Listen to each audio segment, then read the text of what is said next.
Good morning, metalheads of the internet. Welcome to a new episode of the Metal Meltdown. And today we are looking at Shadow of Life from Umbra Vitae. I assume it's pronounced that. That's what it says here on the Encyclopedia Metalum, at least. This is the debut album from this extreme metal supergroup comprised of Mike McKenzie and Greg Weeks, both of the Red Chord, Sean Martin, current member of Twitching Tongues, former member of Hatebreed, John Rice, who may I add is quickly becoming modern metal's answer to a man like Gene Hoglan, having performed with the likes of Revocation, Behemoth, Skeleton Witch, currently a member of Uncle Acid and the Deadbeats, but perhaps best known by the majority of you through his time with Job for a Cowboy. And rounding out this thing on lead vocals is Jacob Bannon of Converge, one of my favorite frontmen and lyricists in all of heavy metal and hardcore music. It's a pretty fucking stellar lineup, to say the least, and for these reasons, Shadow of Life has very quickly become one of the most anticipated metal albums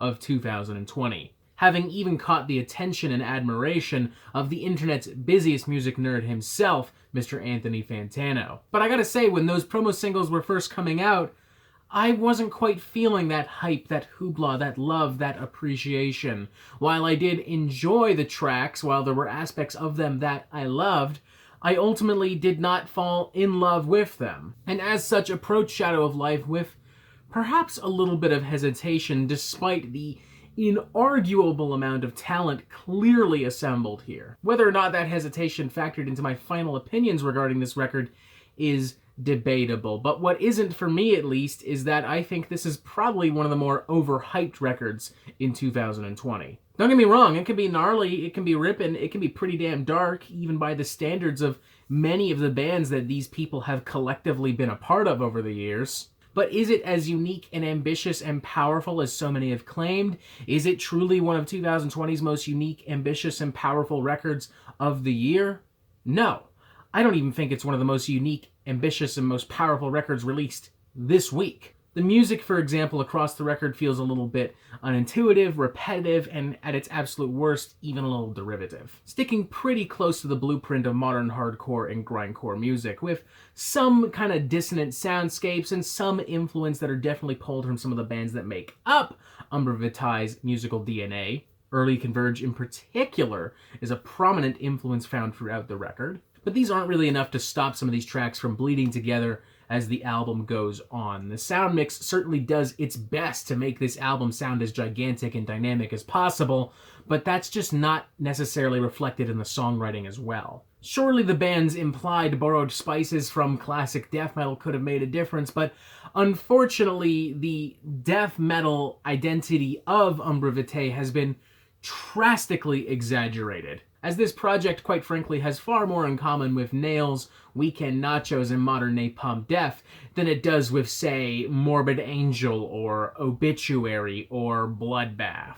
There is some inherent joy to be drawn out of how objectively, sonically heavy this record is, but musically speaking, aside from the actual technical performances, that's all it's really got going for it. There aren't really a lot of pieces of music that I found to be really all that memorable, and as the album went on and on, I just kind of said to myself, I'd rather just go listen to Nails. And spoiler alert, on further listens, I eventually did just say, fuck it, I'm listening to Nails.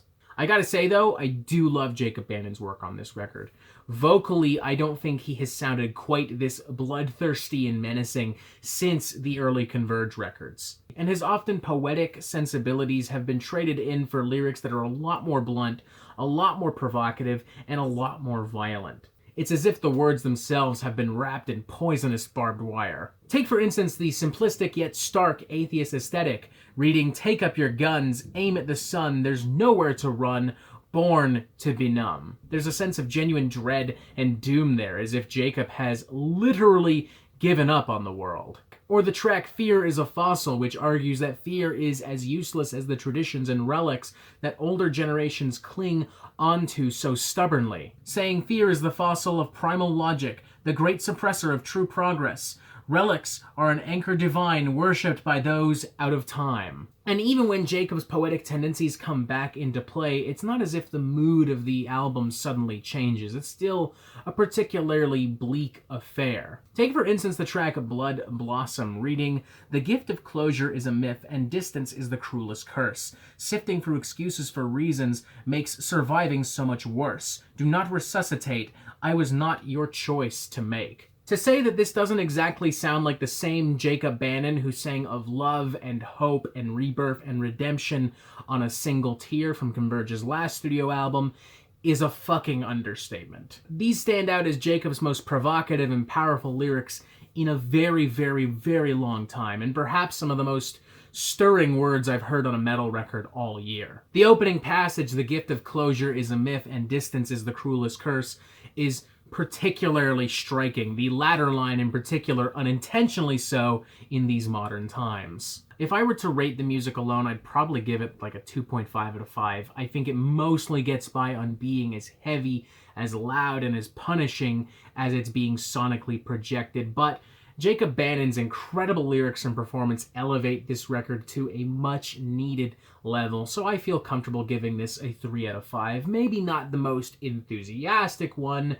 but a 3 out of 5 nonetheless. There are a lot of cool things happening on this record, from the absolutely monstrous sound to Jacob Bannon's incredible lyrics and presentation, but that's not really enough to save this music from kind of sounding like a bunch of recycled demos left over from the last Nails record. And as such, for me at least, never quite reaches to the heights that they clearly aspire to. And honestly, I think the reason why this album is already as beloved as it is has more to do with the names attached to Umbra Vitae rather than the music. I would even go as far as to say that if this wasn't a supergroup, if this was just a brand new metal band on the scene that had no prior association to Converge, the Red Chord, Job for a Cowboy, Hatebreed, all of these super popular and influential bands, that people would not be looking at this in as a positive light as they are. Even so, it looks like I'm probably going to be in the minority on this, and if that's the case, so be it. At the very least, I can say I mostly enjoyed myself, and I can see a lot of potential for a sophomore album if Umbra Vitae ever decides to make one. But for the time being, I would just rather go listen to Nails and Napalm Death than this Nails or Napalm Death imitator. 3 to 5.